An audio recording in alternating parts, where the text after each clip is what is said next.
Hi, welcome to Loft 801. My name is Diego, and today I'm talking about the 2019 Indian film Kesari. You ever watch a movie that's so dramatic, so intense, so full of heart-pounding moments and emotional payoff that by the end, you're just sitting there thinking, damn, that was incredible. Well, that was me after watching Kesari. This is the story of 21 Sikh soldiers who stood their ground against an army of over 10,000 Afghan tribesmen in 1897. They fought with pride, purpose, and unshakable bravery. This film is about honor, sacrifice, unity, and what it means to die for something bigger than yourself. Quick heads up, this review will contain some minor spoilers as I talk about this historical event. It's the nature of the beast, I'm afraid. The story follows Havildar Ishar Singh, portrayed with stoic grace by Akshay Kumar. From the moment he defies a British order to save a woman from being executed, to his final stand as he's shot, sliced, and stabbed, he's never defeated. The movie starts with a grounded political and cultural context. India was occupied by the British and they exploited Sikh soldiers for their gain. The Maharaj, Ranjit Singh, had passed away and there was a rising Afghan aggression. I appreciated that the movie smartly threaded this history into the opening narration without dumping history on us. It uses characters and lived moments to make the stakes personal. This is a classic Last Stand story. The first half is a great slow burn full of character dynamics, humor, and cultural insight. We grow to love the characters and their camaraderie before the second half of the film explodes into chaos. Yet, even amid the gunfire and swordplay, Kesari never loses sight of its emotional heart. What really made this movie stand out to me are the universal themes. The saffron turban, Kesari, isn't just a garment. It's a symbol of bravery, martyrdom, and strength. The movie centers around this color and concept, tying together national pride, Sikh identity, and individual courage. When Ishar Singh dons the saffron turban, he gives a killer speech to his men about how they're not fighting for the British. They're fighting to reclaim their dignity, especially after the British insult them and call them slaves. Their turban is their flag, it's their shield. It's a war cry, and I think that's powerful cinema. I love that this movie quickly points out that the real battle isn't only against the Afghan tribesmen. It's against colonial arrogance and internalized powerlessness like within the caste system. One of the most moving aspects is how the soldiers start as misfits and slackers. They gamble, roast each other, and hide from work. Once Ishar leads them, he quickly unifies them as a brotherhood. There's a lot of genuine humor in these scenes, but it leads to real growth. I love the solidarity that the soldiers show for each other, and even when they don't die as numbers, but as brothers. Another thing that really made me like Ishar and the soldiers was seeing the Sikhs build a mosque. It's a bold statement on interfaith respect, showing the Sikh value of Sarbat the Bala, welfare of all. Ishar reminds his men that their sacred golden temple's foundation was laid by the Sufi saint Mian Mir of Lahore. This reinforces the rare cinematic message that courage and compassion go hand in hand. Even in battle, I really respected Ishar because of how he ordered the fort's cook Khudadad to give water to all the wounded, just like Bhai Kanhaiya Ji did in the Battle of Anandpur Sahib. This scene, arguably more than any sword fight, is what defines Kesari's soul. The tone of Kesari is deliberately larger than life, and that's part of its strength. It leans into operatic, melodramatic beats with conviction. From Ishar's slow motion leaps to the rhythmic war drumming, from the flamed heat sword fights to the emotionally swelling monologues, the tone constantly oscillates between somber honor and explosive fury. The humor and camaraderie early on create levity, while the second half balances it. I genuinely laughed my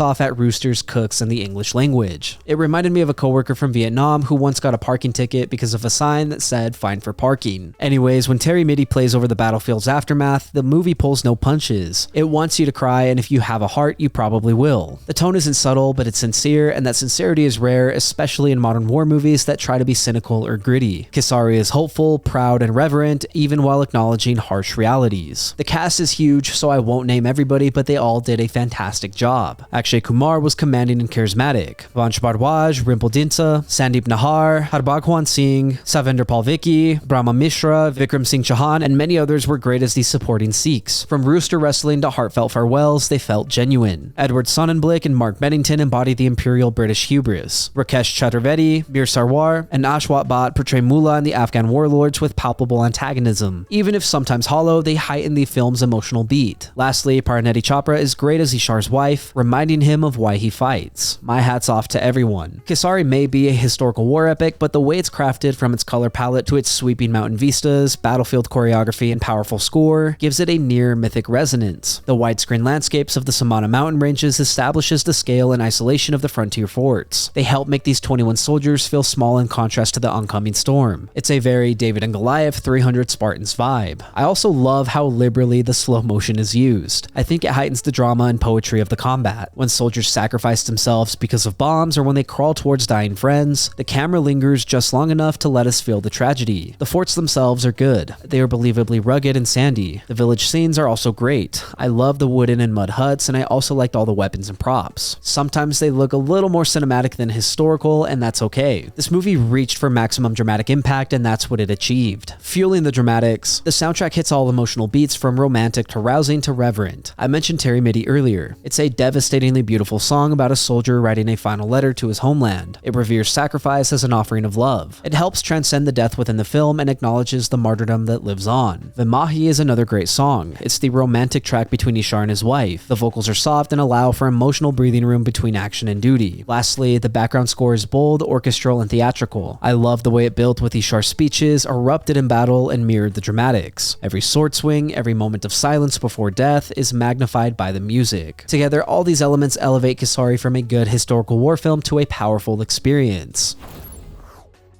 Kesari isn't just a film, it's a tribute to courage, to brotherhood, to cultural identity, and to the power of standing your ground even when the odds are stacked impossibly high. It doesn't shy away from melodrama, and honestly, I love that. It leans into its emotional beats with pride and conviction, and by doing so, it becomes something unforgettable. It reminds us that heroism isn't about victory, it's about choosing to fight for what's right, even when you know you might not make it home. From its sweeping visuals to its heartfelt performances, from its brilliant score to its unapologetic sincerity, Kesari delivers a powerful cinematic experience. It's one of those movies that sticks with you, not just because of how it ends, but because of what it stands for. If you haven't seen this film, I would highly recommend it. It's dramatic, it's moving, and most of all, it's worth your time. Thank you for listening to my review of Kesari. If you enjoyed the content, leave a like and hit subscribe. If you did not enjoy the content, thank you for sticking around. As always, I would love to read what you have to say, so leave a comment and let me know what you're thinking. Also, if there's something you want to see reviewed, don't forget to let me know and I will do my best to get to it. Lastly, if you want to see some more from me, then you can check out my vlogs linked up above or my podcast Good Friends. Again, thank you for watching. My name is Diego and I will see you next time.